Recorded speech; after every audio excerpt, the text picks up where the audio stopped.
Hi. So check this out. This is what I'm jamming to today. I woke up this morning. I just want everybody to have a good day. And it's been one of those days. So we're going to start with some dancing. We have an awesome show in store.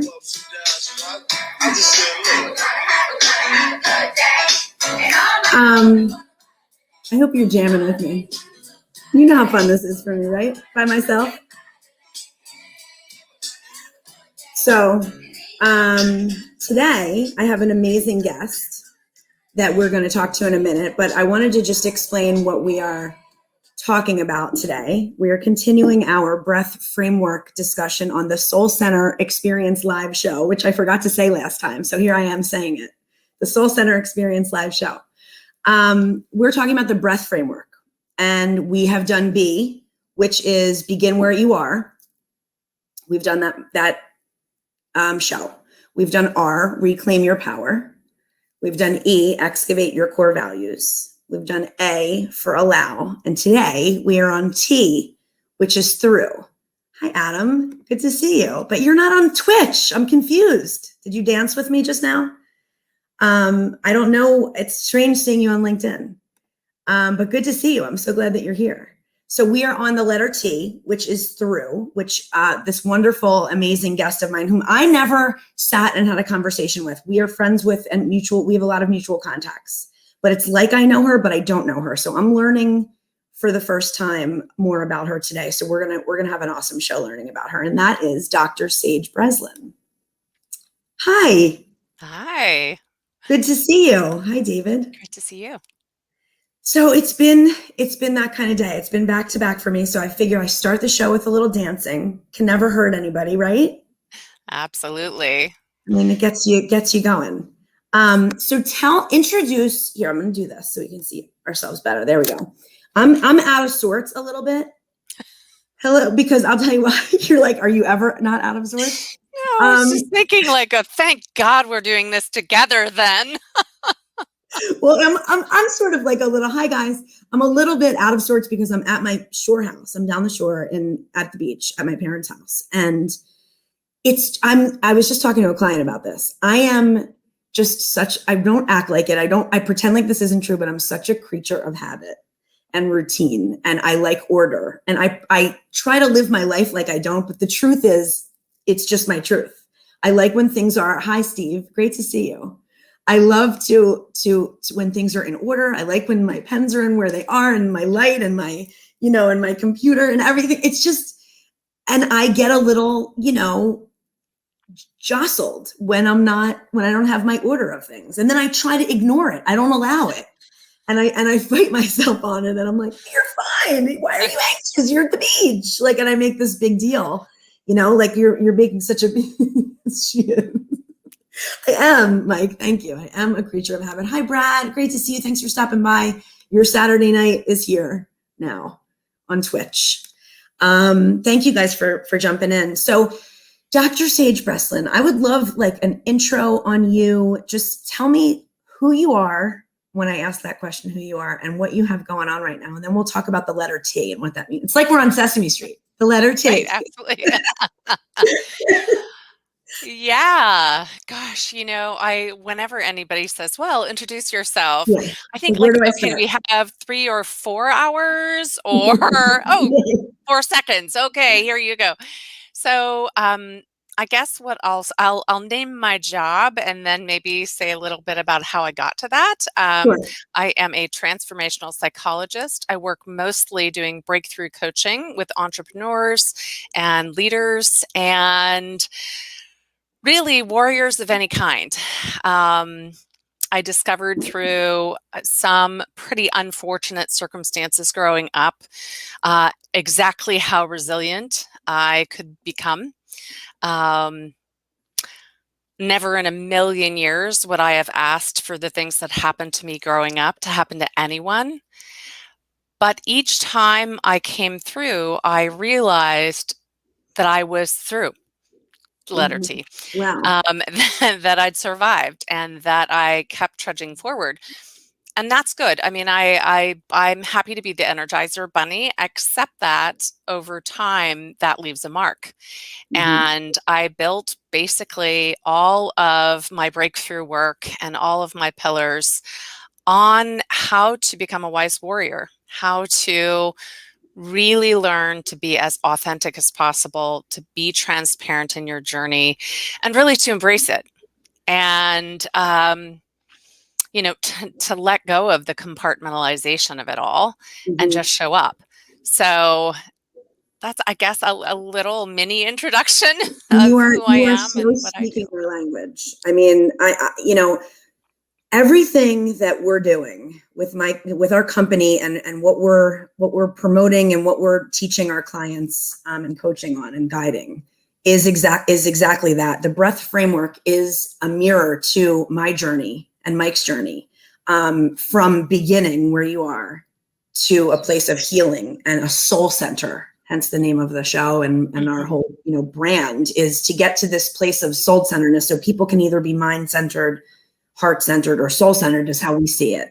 And both of us have stepped into this soul-centered place. And we felt like it was such a journey. And there are things in my life that I don't wish on people either. So I understand you. I understand completely. And then there's things that just happen in life that, were supposed to happen. And that's fine. But it doesn't mean it was easy. It was an arduous road for sure. There's not easy, but it was definitely to get to this place, which is Mhm. what you're talking about, that warrior person that has risen again and Mhm. fought through to get to this place of fulfillment and being in your soul center, being the most authentic version of yourself, being truth.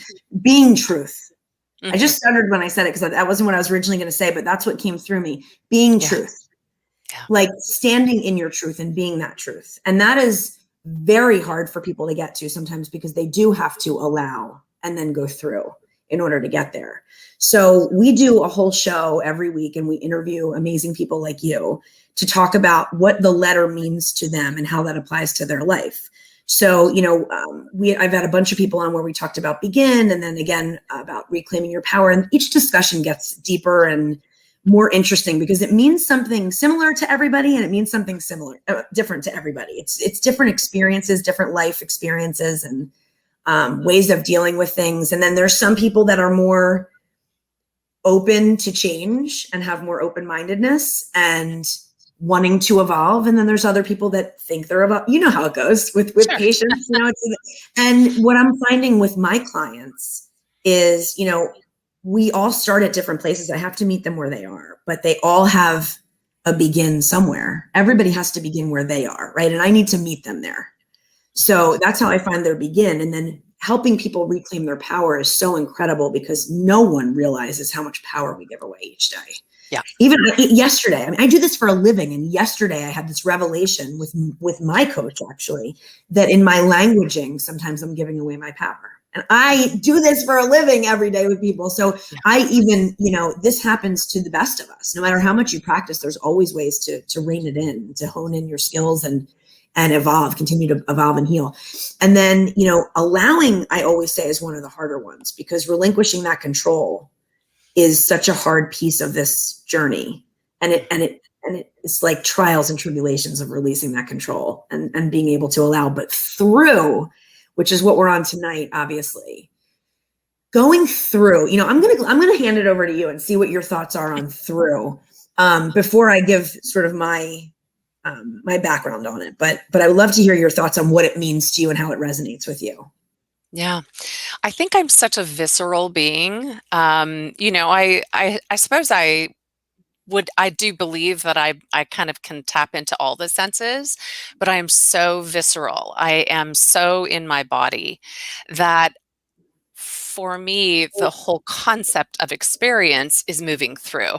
There Mm, is nothing I can't truly experience a circumstance or an event or an action unless I'm in my body and moving through it. If I try to move around it, I don't get to collect the data. It's like, you're going around on Monopoly board, right? You don't, cannot pass go, do not collect $200. yeah. So for me, the power is actually in moving through it.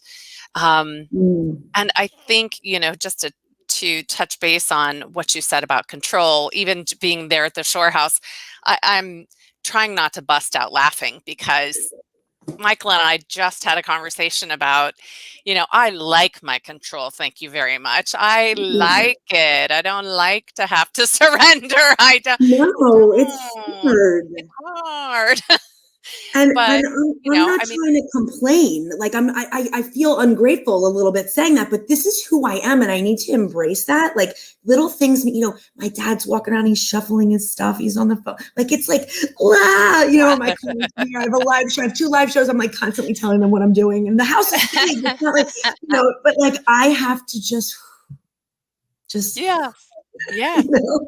But anyway, Well, sorry I to mean, interrupt. it's the only thing that allows us to sort of operate elsewhere. If we were if we had obsessive compulsive disorder, if we had so much OCD that we couldn't leave our office or our regular space in order to, go somewhere and be flexible and enjoy another environment, like that would be problematic.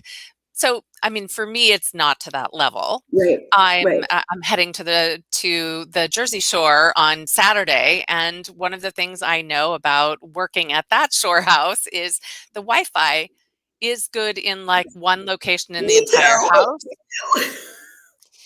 And so that's the chair I'll be sitting on, Yes. and I will MacGyver whatever I have to be Yes. as comfortable as I can be in that chair, even though I'd really love to sit somewhere else in the house. But that's just not going to happen because Right.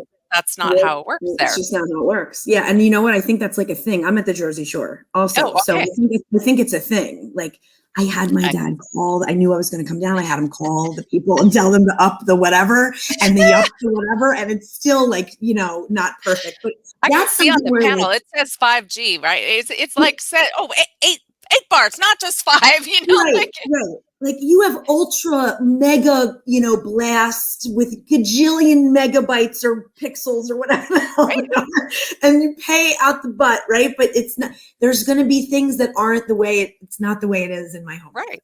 And Right? I learned the last go round when I was there last year and was working. I worked most of the time that I was there. I really got it. Like this was God saying to me, you know that you're supposed to be here on vacation, right? Like you're really not supposed to be working. So I'm just going to inadvertently turn off the Wi-Fi from time to time so that Yes. you have to go outside and walk Yes. on the beach.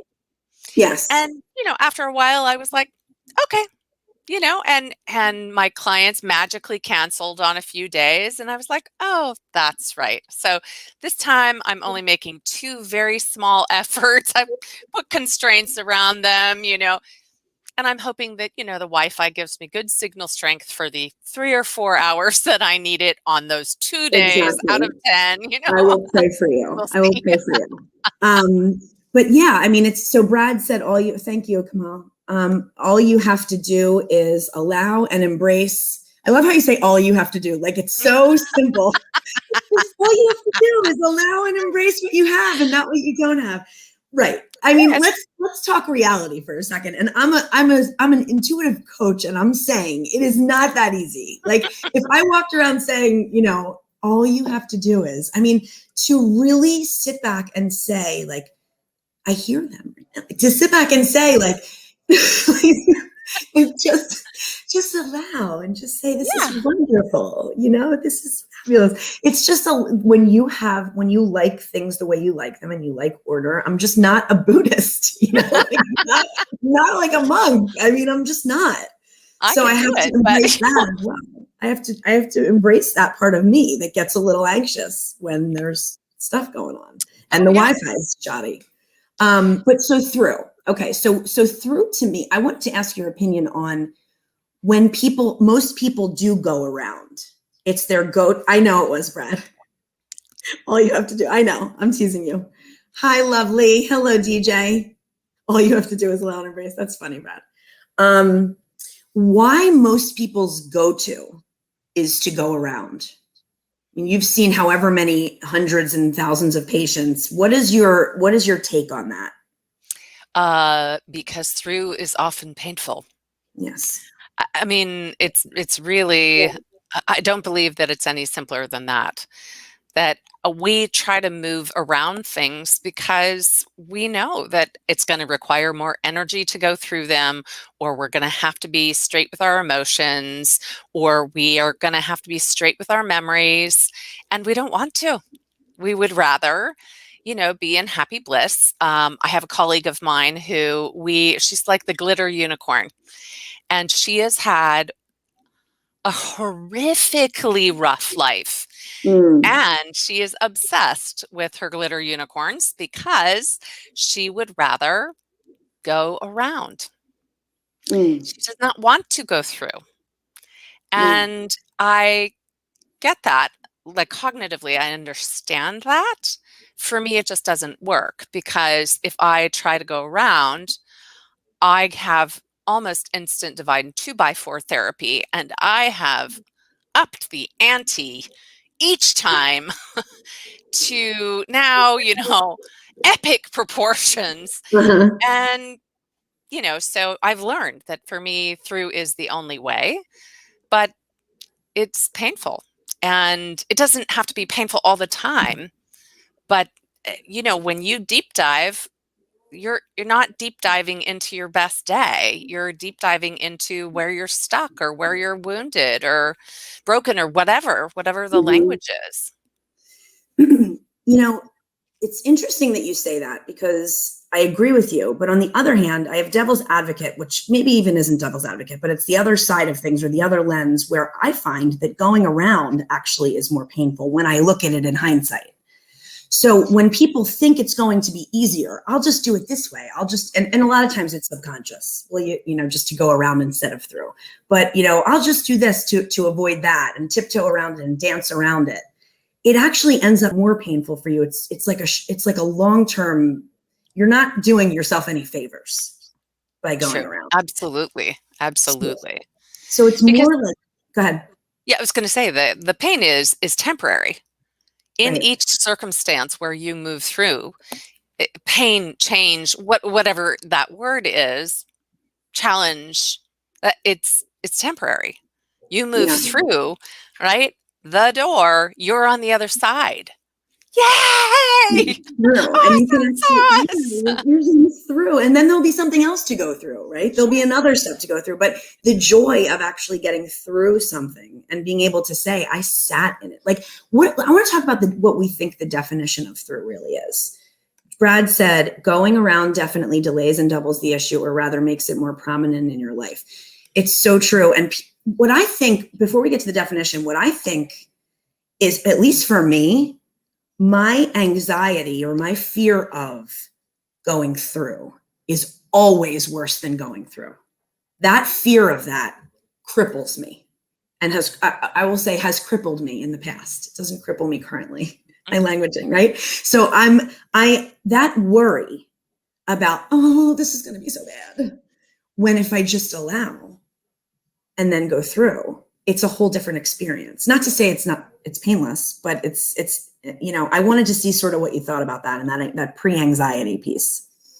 Yeah, no, the image that comes up for me is childbirth as a perfect example.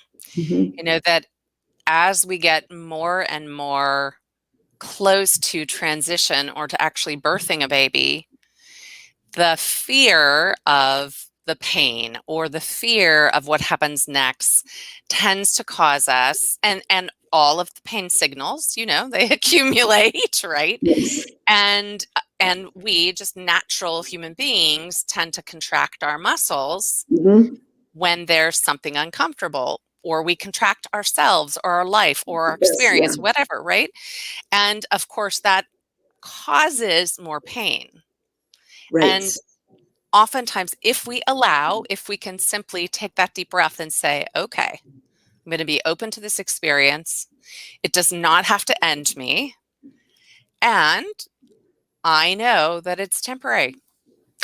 It's amazing how with hypnobirthing, which I don't exactly know how that works for other people. It didn't work well for me, but what it did was it trained me to at least take the breath, right? And try to relax my muscles as much as I was able to. I was going to say, what is that and why didn't I do it? I don't, is that not a thing? Like, I don't understand. 2009, 2011 is when I had babies. Hypnosis is a state of deep relaxation. So hypnobirthing is actually using hypnosis or deep relaxation to cause the muscles to relax.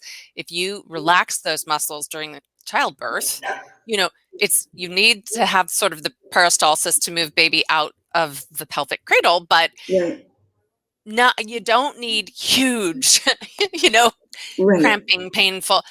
And there are women who basically in that hypnotic state are able to be relatively pain-free and give birth much faster Oh, than interesting. women who are really in the throes of the pain and committed to the pain and contracting and resisting the pain and have longer birth processes and oftentimes sort of less positive results just for them physically.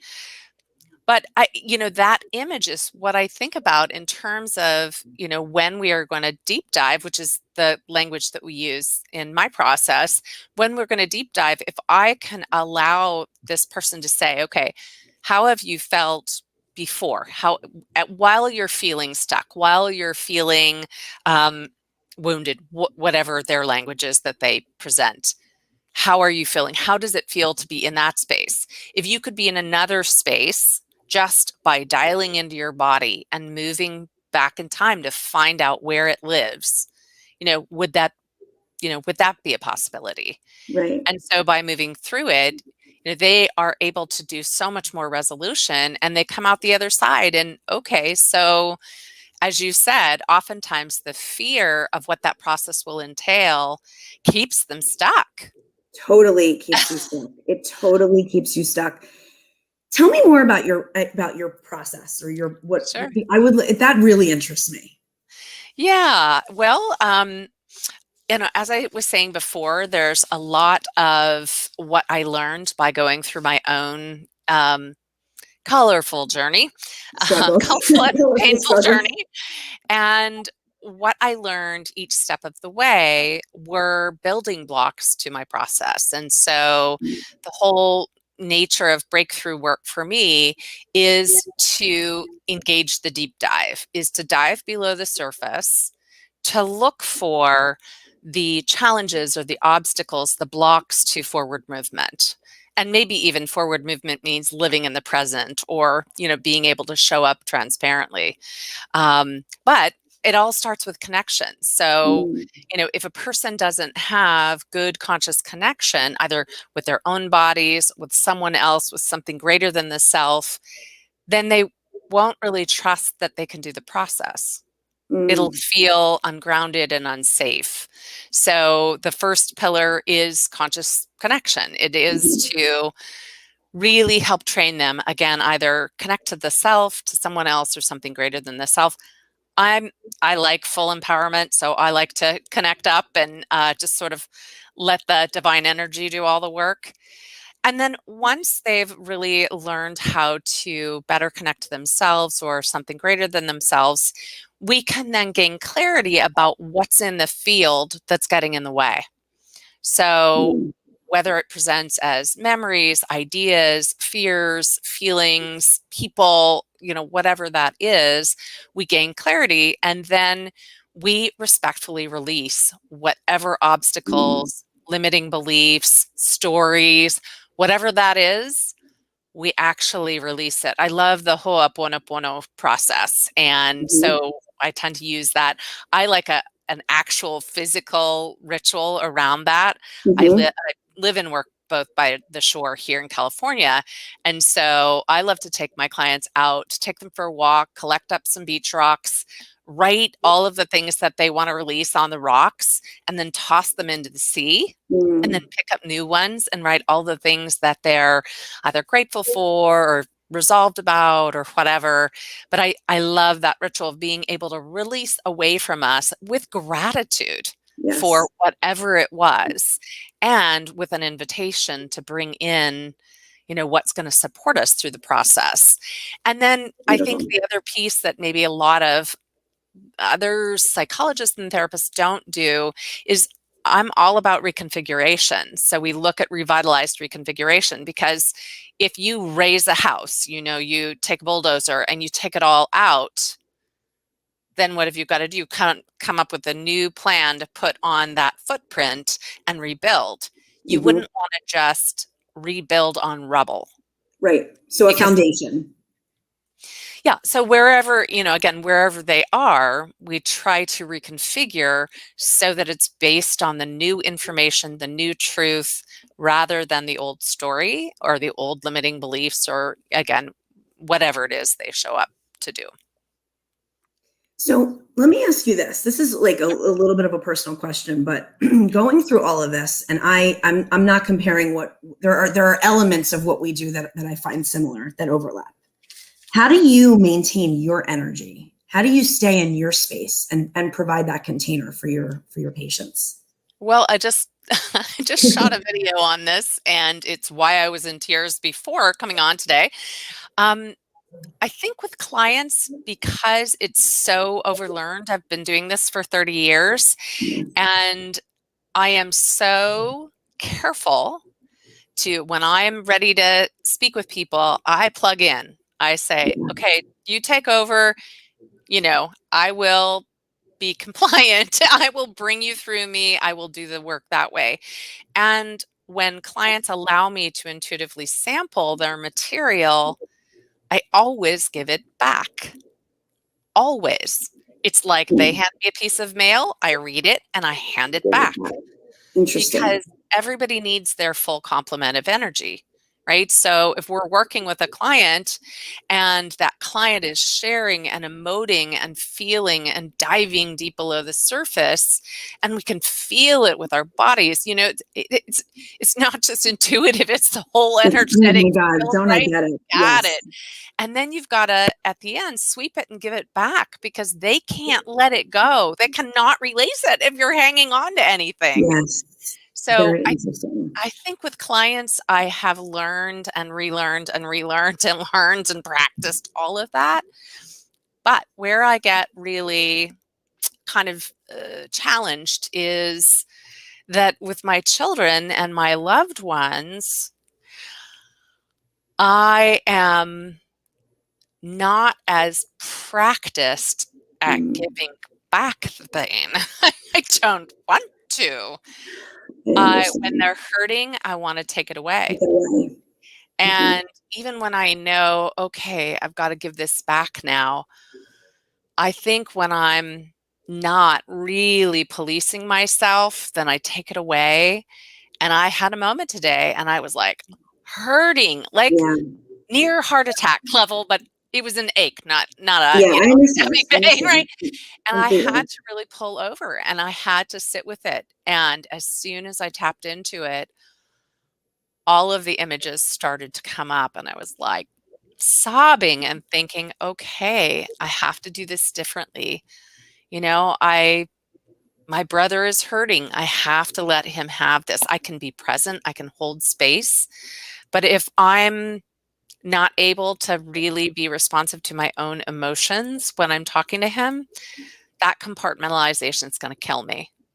I have multiple myeloma. I cannot, I'm about to start treatment and I know what this divine 2x4 therapy is about.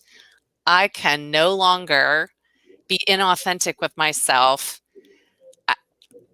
It's just not an option. And so that's sort of my two-part question, or response to your question, that with clients, I think that I practice that skill. And with my loved ones, it's so much more difficult. Yeah, it is for some of us. Yeah. To draw that boundary, to create that boundary. I want to be strong for them. I want my children to be able to kind of fall into me and be held. And the greatest thing is if they're physically with me and I'm holding them physically, they're looking that way. If I'm crying, I'm looking that way. Then I can be strong and emotional at the same time. But when we're eye to eye, I notice that if they really need that strength, I realize I get bonkers and I don't let them see how much pain is coming through me. And why I say bonkers is because I know that I can be emotional with my children and they won't just see a blubbering idiot. Like, they'll see strong mom. Yeah. They'll see, Miriam Polster always used to say, tears are wet strength. That's what I my children love see. that. That's what my loved ones see, you Absolutely. know, And, but and I'm the one that needs to remind myself of that. yes, yes. And what you made me think of was you said, I want them to be able to fold into me. But the thing is, they are folding into you. Yeah. You don't have to, even if you don't take it away and solve it and fix it, which is really what you're trying to do, right? Solve it, fix it, take it away. Yeah. Even if you can't do that or you decide you can't, that doesn't mean they can't fold into you. That's the beauty of, and believe me, like, I just went through something, Sage, so similar to what you're feeling.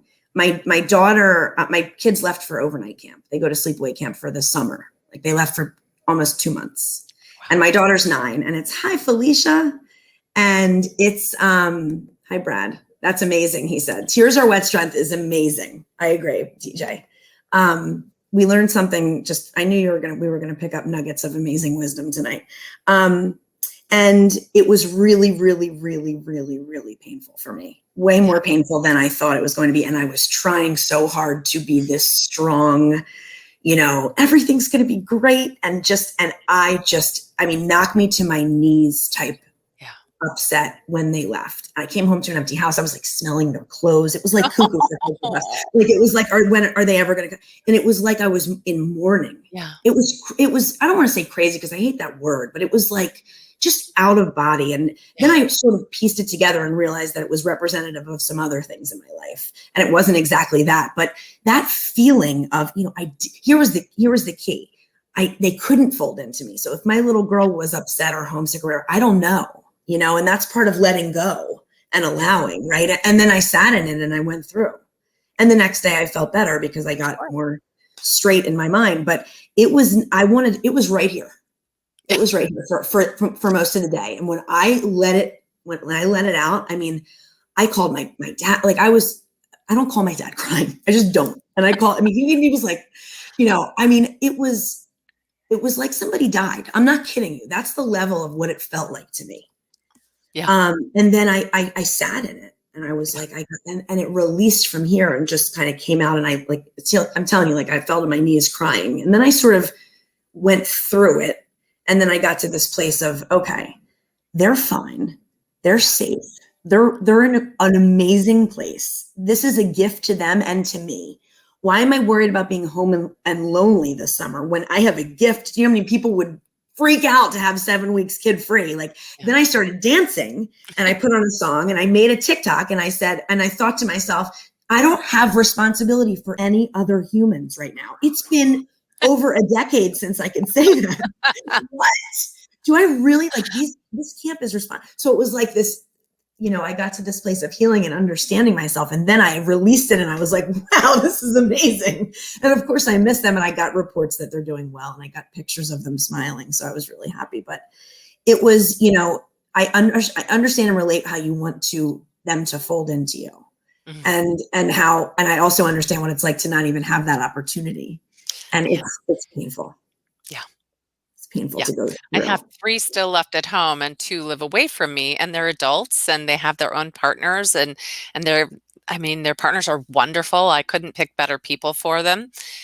And when they're in pain, it is definitely a challenge. Yes.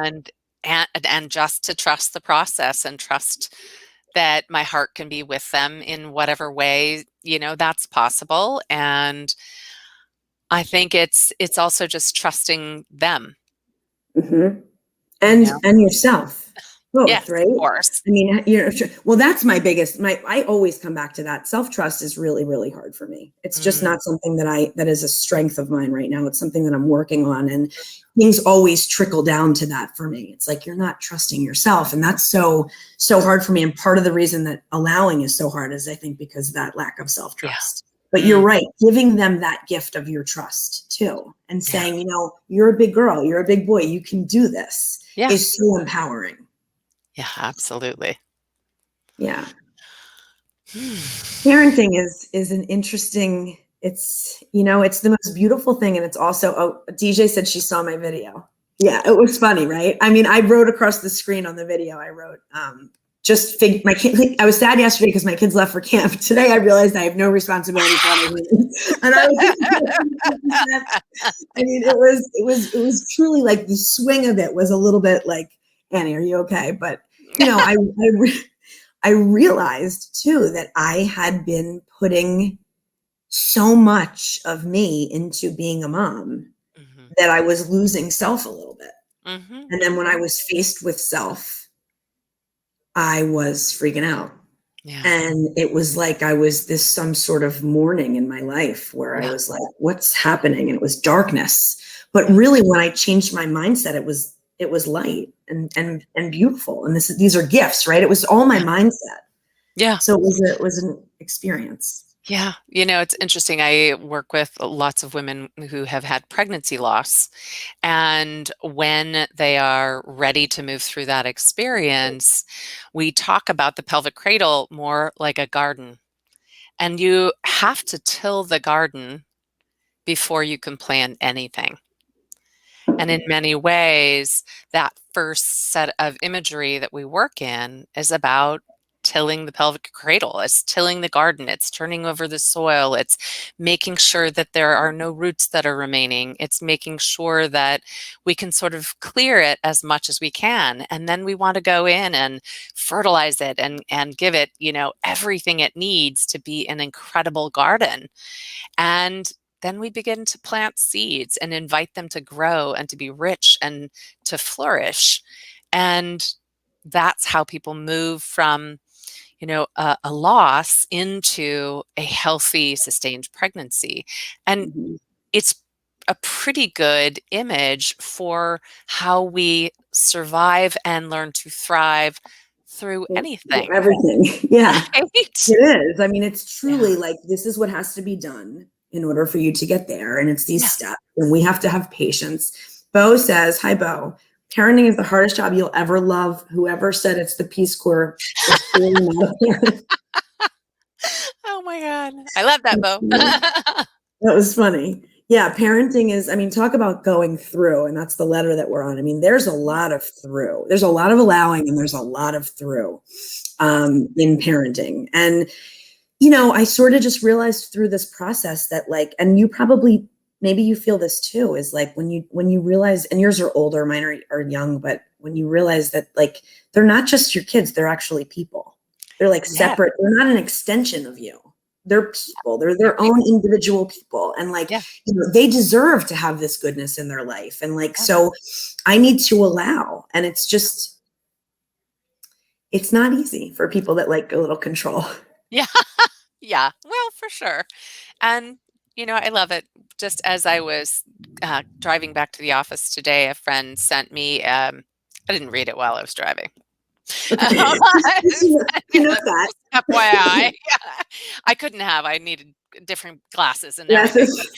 you're proving it. Now you're proving it. I definitely didn't. So, when I read it, it was this beautiful post that she had grabbed from somebody else's page. And it was all about how mothers can become very calm and capable people as, the world is sort of going upside down. And the post was saying, the husband came in about complaining about work, and the son came in and was complaining about getting bad grades, and the daughter came in and said she'd crashed the car.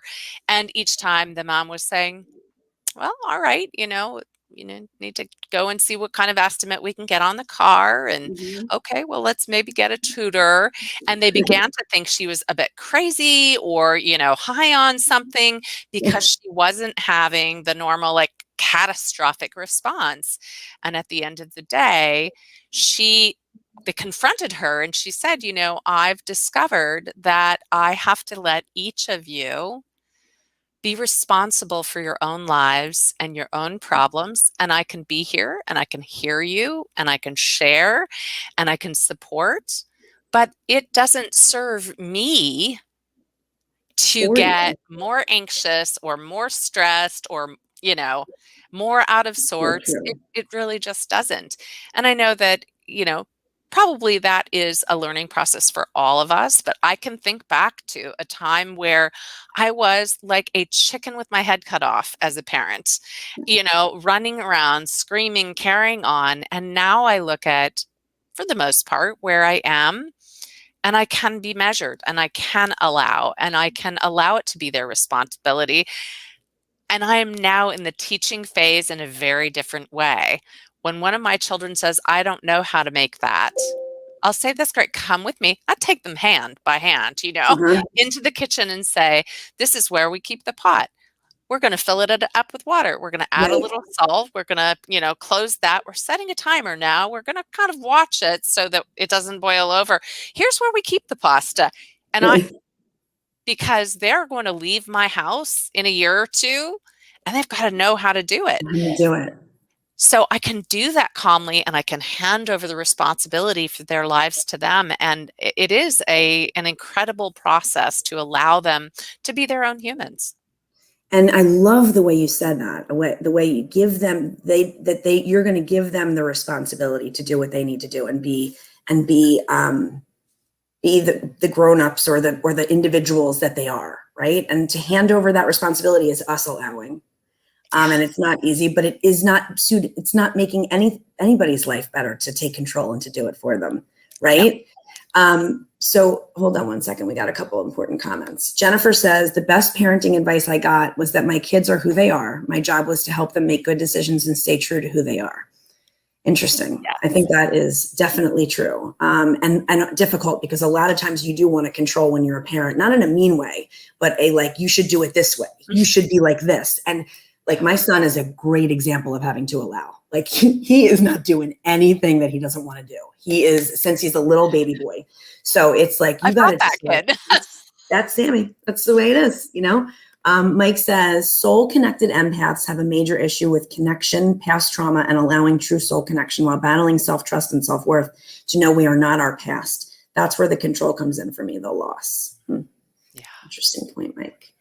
Brad says, those are definitely things I would have liked to have done when my kids were younger, but I can be that person now when they need me most as adults. Yeah. Absolutely. Well, and sometimes when we're in instructional parenting phase, where we're having to kind of do and tell them and instruct, it's different as they get to be a little bit older, and we're in that companion parenting. We can be alongside them and say, well, what do you think about that? And what are your thoughts? And, do you think this one or this one? I sent a text to my son, my adult son, yesterday, and I said, I heard this about the car. What do you think? And he wrote back very calmly, and he said, yeah, I don't think it's that at all. I want you to go outside and remove the cables from the battery, put on a timer for 20 minutes. Then I want you to go put it back together, and I want you to start the car and see what happens. And I was like, I don't want to do that. And that's hard. I'm doing that. But you know what? I totally did it. I followed the adult instruction from my son. And then I got to write back and say, you're brilliant. So brilliant. And you're my probably son. go You into are business brilliant. doing this. I love Very you. good. Very Thank good you. advice. Good for taking it. Good for doing it. Going through, allowing, all of those steps. Bo says, through means the days are long and the years are short. Your children are not your children. They are the sons and daughters of life's longing for itself. Yes. Very interesting. Your children are your children, sons and daughters of life's longing for itself. That one I'm going to have to sit on and think about. I'm really going to have to let that one sit. That's deep, Bo. Thank you for offering that. Mike says, but on the other side, soul-connected empaths can create the deepest bonds that are almost unexplainable. Absolutely. When they meet their peeps. When we meet our peeps. Yes. When we meet our people. So, intense. It's so intense. It's so intense. And I feel you, like when you were talking about being the mother that you are, and I could feel the need and want to shift and be a little bit different, but I feel who you are as a person, and it's such goodness, and you come from such a beautiful place that it's like, I almost don't want you to shift because there's such beauty in what you do and who you are. Oh, That's how it feels to be here talking to you. Mm-hmm. DJ says, love that, Mike. I finally can feel that. I love when we all come together and we start feeling stuff together. Mm-hmm. Sue says, my sister said her children belong to God. He just lets her take care of them. So she trusts in him for their well-being. Yes. I'd say that too. We have talked about a lot of different things tonight, and it's been just a really fun time chatting with you and learning sort of pieces of your wisdom and your experience. And I appreciate you. I do.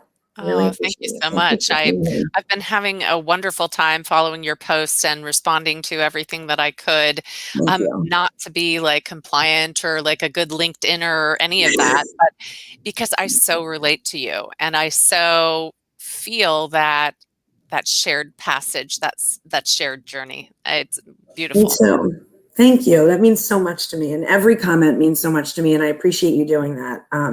Because I know from what you're saying that it's meaningful and impactful. And if I only impact you, I'm a happy camper. So, I'm in a space now where it's just sort of like flowing from me. And I hope it's resonating because it's so meaningful to me on this particular season of my journey, as they say. So it's an interesting time and a beautiful time. But it doesn't mean it's easy. Going through is not always easy. But beautiful soul, thank you for being here with me. Oh, thank you so much for having me.